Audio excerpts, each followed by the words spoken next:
Hello, everyone. Welcome to the Safe House. I'm Jeff Edwards, co-founder of SafeHouse Initiative and your host for today's podcast. Enjoy. It's always a thrill for us here on the Safe House to meet others, like-minded groups and individuals that freely give of their time, expertise, and knowledge in order to help others. Today's episode, I am delighted to welcome Mike Hamilton, Chief Technical Officer of PISCES International, to the show. Hey, Mike, welcome to the Safe House. Hey, Jeff, thanks for asking me. I look forward to the discussion. No, it's a real pleasure that to have you join us. But this is your first time on the Safe House, and our audience wants to know, who is Mike? Would you kind of give a thumbnail sketch of your journey to where you are today? A minute or two.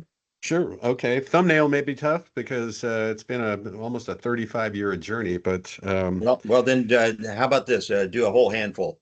Okay, here's a handful. Okay, Right. So after I got out of school, I went to work at the Jet Propulsion Laboratory in Pasadena, California, doing oceanography from space, which has nothing to do with information security. But after a while, essentially because they had to secure all of our research networks to survive what was called a Satan scan, right? Satan was the first web browser-based vulnerability scanner. It was developed by this guy named Dan Farmer a long time ago.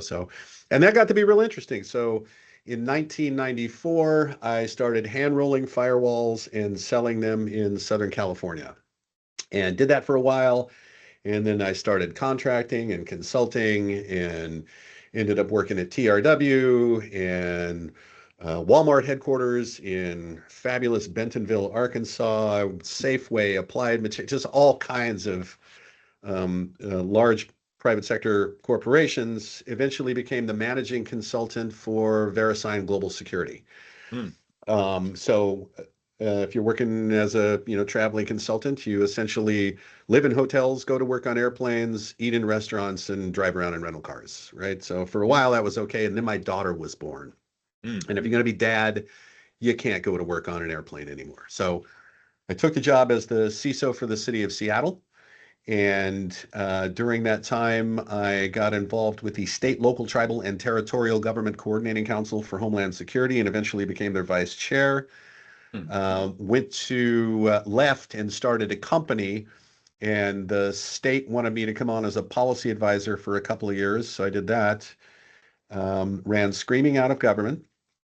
And along with my company, I started PISCES, which is what we're going to talk about today. So that's the LinkedIn bio. There's fascinating. Fascinating. Jet propulsion to wow. You've done a lot. Yeah, well, I have additional context in that I've actually worked for organized crime. I was the guy that gave Kevin Mitnick an unused account on a VAX in the USC Geology Department that he used to get into a lot of trouble. So the FBI crawled up my backside. I got accused of trying to hack Inmarsat, which is a phone switch in space, when I was on an oceanography cruise, parked on the equator, and email failed, and I tried to fix it in the middle of the night. They really didn't like that. I think I invented doxing when I stole email from an Office of Naval Research program manager and used it to have him walked out of his job and forget why. I've been to the bottom of the ocean in an 8-foot titanium sphere, the same research sub that found the Titanic, driven around in the mud, picked out the mud we were going to take back, play drums in a couple of punk bands, run a music studio, and here we are today. Well, it between being a musically inclined, nefarious individual, it's fantastic to have you on, because that you may be our most famous, infamous individual on this podcast thus far. Okay, well, I don't do those nefarious things anymore. So NSA, if you're listening, okay, that's the statute of limitations has long expired. All right. Well, it's great to have you. So, all right. So PISCES International. What is PISCES International? And then how was it formed and why was it formed, Mike? Okay, so great question. I like that you're taking this back to the origin story. So Yeah. So first of all, PISCES stands for Public Infrastructure Security Cyber Education System, and it'll be clear why that's its name. So Okay. Starting at the beginning. So I had been the managing consultant for VeriSign Global Security, and then I left and I went to work in the public sector for the city of Seattle. Yep. And my lineage had been through a company called Guardant, which was one of the first managed security service providers, right? Monitor your networks, put out the little fires before they get big. That's why VeriSign acquired that company.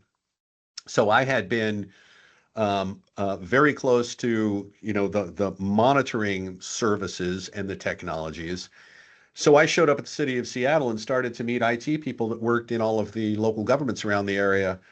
And you guys are buying antivirus and firewalls and calling it good. That's not good. You have to monitor the network because this stuff is going to fail and you got to put the fires out. Mm-hmm. So sadly, I guess they take you seriously if your, job is the CISO for the city of Seattle. So I got a bunch of grant money and started a regional monitoring project. And originally the intent was just to provide some monitoring for small cities and counties in the Puget Sound area.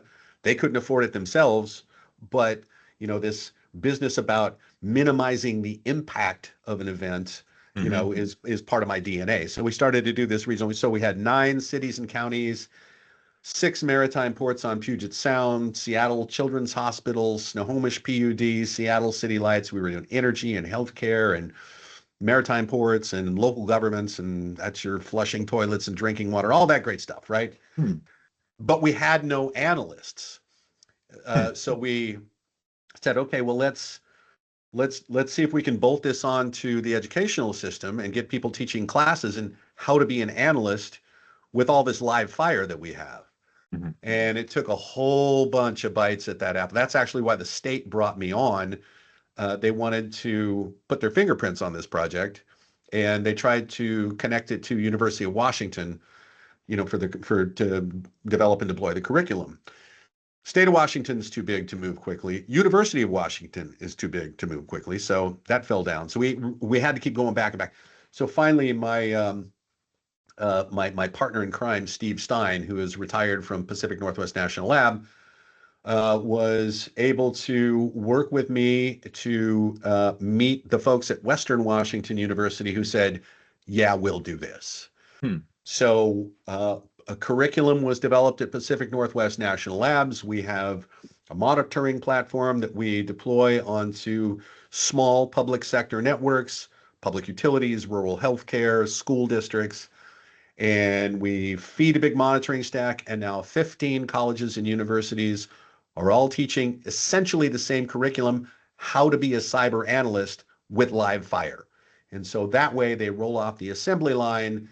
They have operational experience with real-time events in critical infrastructure that differentiates them in the job market. And that is the 5th fastest growing job in the country, according to Bureau of Labor Statistics. That may have changed, but apparently, I think they call this out to 2039 or something like that. Those are going to be the top jobs. So that's what we do. We put butts in seats and we focus on the one thing that cybersecurity in the United States needs the most, and that's eyes on. So so in Seattle, you basically looked at the ecosystem and everything that is kind of important and tangential, including the small communities around Seattle and all the entities. And you said, hey, there's an ecosystem we need to protect to help protect Seattle in general, and need to help protect that environment. So it started sort of that way. You looked at the whole ecosystem, and the smaller entities, the smaller communities were exposed greatly. And then you helped to kind of nail that down. Did I hear that correctly? Yeah, if you think about it, it doesn't matter what the size of, your city government is or your county, right? They make your water drinkable. They make your toilet flush. They get the fire department to your house before you're dead. Counties conduct elections, 911, emergency management, all those things. IT holds all that up. So they're critical, despite the fact that they're small. They just don't have any money. So there's really 3 things that PISCES does. Number 1 is infrastructure protection. That's kind of my swim lane. Kicking the bad guys out of the network so that my toilet continues to flush. And then there's workforce development, right? We're putting butts in seats. We give these folks this operational experience. And then the third one is research. And so we have student research projects going on We've recently moved to a monitoring stack called Malcolm that was developed by Idaho National Lab. It's capable of doing operational technology monitoring. So in moving to that platform and back-ended by the OpenSearch database, which is Amazon's fork of Elastic while it was still an open source, we are doing a pretty good job with all three of those things. And the research projects going on are machine learning and agentic AI. We have an MCP server. So, we're kind of at par with commercial operations, despite the fact that, we have student analysts, but we do have oversight analysts who are professional who work with the students.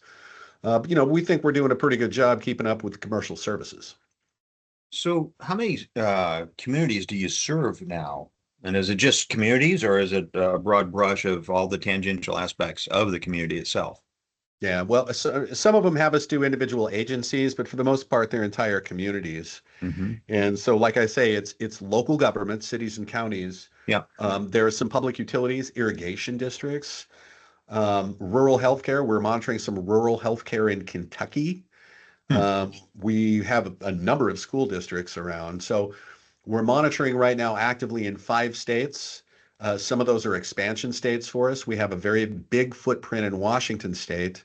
Yeah. We are expanding into Hawaii, into Montana, possibly into Alaska. The CISO of the city of Anchorage has asked me to come up and speak at a conference up there about this. And we're doing some monitoring again in Kentucky and in Idaho. And again, uh, infrastructure protection, workforce development, and research. So how are you funded? Because you're a volunteer, right, Mike? Well, no, now, I mean, after 13 years of getting this thing to work, I'm actually on the payroll for PISCES as the chief technology officer. But the way we get funded, there's a variety of ways we get funded. Nominally, that's through state governments. And so Uh-huh. if we can convince a state government that this is a good thing for them, hey, would you like to have more of these practitioners, that can work remotely? There's a few managed detection and response, MSSPs, et cetera, that have analysts that are remote. This makes this really good for rural areas, rural community colleges and things like that, right? We'll Yeah. put people in, technical jobs where they've never seen anybody work in technology before. Mm. Um, that's, I think that's eventually we do break through to these states and they say, oh, well, you're going to raise our tax base and you're going to help us protect the infrastructure. We were assisted a little bit by the executive order that came out and said, okay, state and local government, you're now responsible for infrastructure protection Yep. and disaster management. Okay. Yep. So the service is free to all of our monitored organizations. Nominally, we get states to pay a fee, and we have a budget model that was done by a professional budget analyst, and so we can tell them exactly what this costs. And it's kind of it's fuzz on a state budget, right? It's not Right. even statistically significant. So some states just have us as a line item in the budget. Other states are using state local cyber grant funding to do this. But we're also working with some private sector organizations on things like stock donations. We're talking to the CrowdStrikes and the Palo Altos of the world. We're also talking to some of these managed service providers that do hire remote analysts, like Huntress, for example, Yeah. to partner up with them just so that they give our graduates a look when they're hiring. Hmm. So we're working on not only getting this thing to be sustaining, in that we can, count on, funding coming in from states, but we're also leaning way into getting, assisting with the students and getting them actually hired. And this is part of a larger initiative. We're working with Workforce Snohomish. Snohomish County is north of Seattle here in Washington State. We're working with Workforce Snohomish to get some funding to pay interns so that we can deploy them into these critical infrastructure organizations and, give them some, actual human resources, provide them with defined bodies of work so that there's not a lot of management required. And eventually we want to close that whole loop, right? They're going to go through this training with PISCES, and we are going to be with them all the way till they get into a job. Now, are you associated with any other like organizations that are similarly funded as yours, Mike, or is that part of the plan? Well, we're partnered with cyber.org, and they are focused a lot on K-12 cyber instruction. We actually have a K-12 data set, so it's not live data, it's canned. And we know that there are some events in there. So we provide that to any K-12 school that wants it. Just it's yours. Here's how it works. We credential them for access to the data. We give them the tools so that they can explain to their students how to search data for these things and get them interested early on. So we're partnered with cyber.org. We had been talking to Cyberdome in Idaho, but they ended up kind of closing up shop. So we may be moving into Idaho to kind of fill that gap a little bit.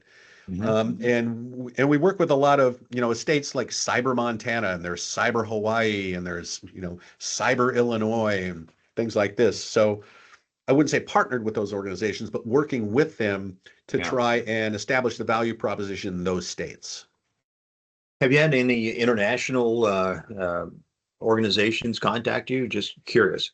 Oh yeah. Oh, as a matter of fact, we got contacted by the State Department, and they said, we're interested in what you're doing. We would like you to investigate deploying into Balkan countries, right? North Macedonia, Serbia, Albania, etc.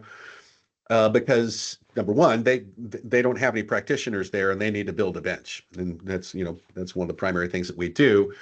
But notably, the State Department also wanted to share data with those countries so that we could see, the Russian doorknob twisting that may precede a big event. And State Department, because federal government is what it is, they backed off on that. But North Macedonia said, no, let's do this. So we've sent them a data set that they can practice on, and they were going to expose that to some machine learning and see what they could do in terms of designing some detection analytics. We are talking to León University in Spain. They are likely going to start teaching the curriculum as well. And we just signed the memorandum of understanding with Guam Community College. And it turns out Guam and the Northern Mariana Islands are very important to the supply chain of the military in Indo-PACOM, right? So as things heat up in the South China Sea, that supply chain becomes very important. And again, they have no practitioners. So there's a lot of private sector infrastructure there, and they're a little worried that, if you hit a maritime port, well, that's going to affect the Navy, right? So yeah, we're working internationally. That's, we called it PISCES International because we know that we would, eventually break the bonds of the United States and be able to deploy this elsewhere. Having interesting conversations in Canada as well. And it turns out I speak fluent Canadian, so that's helpful. Wow, that sounds great. Yeah, it's a good. How do you say that? You go oot and a boot. Yeah. So really, Pisces, sitting here listening to you, Mike, that Pisces sounds like it's bigger than a nonprofit. It almost feels like a kind of a public interest resilience movement of some sort. Have you ever thought of it in those terms? Oh, you couldn't have teed this up any better, Jeff. So here's the way I look at it, right? So I've had many decades of experience on the light and dark sides of this business, and a real easy way to boil this, right? I've briefed senators and governors and generals and lots of people in Congress, and you can't talk about scary Russian cyber buffer overflow, SQL inject. Their heads will explode, their eyes will roll, and you're not going to make any point. But if you explain, the expression for risk has two components. There's the likelihood of a bad outcome and its impact. Okay. So first of all, what's a bad outcome? Records disclosure, theft, extortion, right? Theft through business email compromise, account redirection, extortion, ransomware, denial of service, being used as a third party to attack your business associates, or just getting knocked down for the sake of getting knocked down, which we're seeing more frequently. Okay. So there's 5 business outcomes. We're trying to, all those cost money, right? Everybody gets that. So you're trying to lower the likelihood that one of those bad things will happen. You apply preventive controls. You train your users, you manage your vulnerabilities, you filter your email, you do all the stuff that's in these, standards of practice and regulatory frameworks, right? You will never get risk to zero by trying to apply prevention. Okay. Right. Mm-hmm. The city of Duluth is not going to go glove to glove with North Korea and win. It's just not going to happen. And in fact, attorneys these days call this a foreseeable event. A cyber incident is a foreseeable event. And the reason they say that, there's a standard in legal circles, and I'll paraphrase. The standard of foreseeability says that if you fail to take steps to mitigate a foreseeable risk, you are guilty of negligence. And that's the word that you use to get the attention of the C-suite. They don't care about buffer overflow and all that other junk, but you say negligence, you have an audience. Okay, anyway, moving on. So you cannot get risk to zero by applying preventive controls. Then you turn to the impact term, okay? The likelihood times the impact, that's risk. And what we want to do is minimize the impact of these foreseeable events. The stuff is going to happen, okay? The impact can be our help desk cleaned up a workstation. The impact can be the FBI just called and all of our customer records are for sale on the dark web. And you get to pick which one of those is yours by monitoring, investigating aberrational events, and then dropping into response process, okay? That's the swim lane that we're in right there, minimizing the impact of these events. And so that was a great question. And that's my kind of pedantic spiel on risk management. Oh, it's fabulous. I love the whole negligence portion and the foreseeable nature of what you're saying. And I think that's, if you keep those two things in mind, that's a great compass to operate from. Oh yeah. Yeah. Well, it's an easy sell when you explain it that way too. People get it without knowing all of our secret handshake language. We'll work on that next time. Yeah. So you're going international, going global, you routes all over the world. What's the thing you need to do now that you need to do and address? What's top of mind for Mike? Right now it's band practice later today. But dude, no, honestly, my objective after, banging my head against this wall for, more than a decade is to get PISCES to the point where it is sustainable without me. Right. I want this thing to continue, and it can adapt. Right now we're adapting. We're infusing AI analytics into what our students are doing because we know that the SOC operation that they're going to work in, a tier one analyst is not what a tier one analyst was even a year ago. Right now it's an AI agent that takes the incoming alert, creates a ticket, does the first pass investigation, colors the ticket, makes a determination as to whether or not it's going to hand it off to the next tier of analyst. And the next tier of analyst is becoming more of a responder than an investigator, right? So all these things are changing and we have to adapt with this. But my real objective here, and I'm past retirement age, I just want to go play drums. So, when we can get this thing to where we are sure it is sustainable, we have a session plan and that's kind of where I want to go, as long as I think my baby's going to live, I'm going to go off and play. I love where you're going. So, hey, one question I always ask our guests, Mike, is if our audience could do one thing today to improve their security, cybersecurity, or their overall operational resilience, what would that one thing be? Well, okay. So one thing I will say is, look at risk in that way and make sure that you're investing properly in, monitoring, investigation, and response. But here's one thing you can do. So when I was the CISO for the city of Seattle, coming from this monitoring background, we made lots of measurements, right? We were trying to get everything we could. And we could prove at the time, and it has since been borne out by other research, that 40% of the compromised assets on the network were due to the use of personal email. Okay, so here's Outlook on the screen, and it's all cleaned up, and no bad attachments and no links. And right next to it is a web browser opened up Bubba's email service with no controls at all. What good did it do to spend all that money on Outlook, right? So the one thing you can do, and this turns out to be one of the cheaper things you can do, is implement a policy that says all personal use will be conducted on a personal device. This is an easier sell now than it was, say, 5 years ago. I mean, I've been yelling about this for a long time, right? Just cut everybody off. Facebook lives on your phone. Gmail lives on your phone, right? Don't Yeah. use your work computer for any of that stuff. And 40% of the problem goes off a cliff. A policy change gets you a 40% increase in your security. That's a thing. And nobody will do it. Everybody's too entitled. One policy change drives a whole bunch of the problem completely away. Well, I tell you what, Mike, what a great conversation. And I tell you, you're going to help a lot of people with this conversation and create awareness for PISCES, because I think what you're doing is a fabulous work. And we applaud you here from the SafeHouse Initiative. And we thank you for joining us on behalf of the audience and all of our volunteers. Thank you, Mike, for all that you do. All right. Well, thanks a lot, Jeff, for inviting me, because I feel like I got the best end of the deal.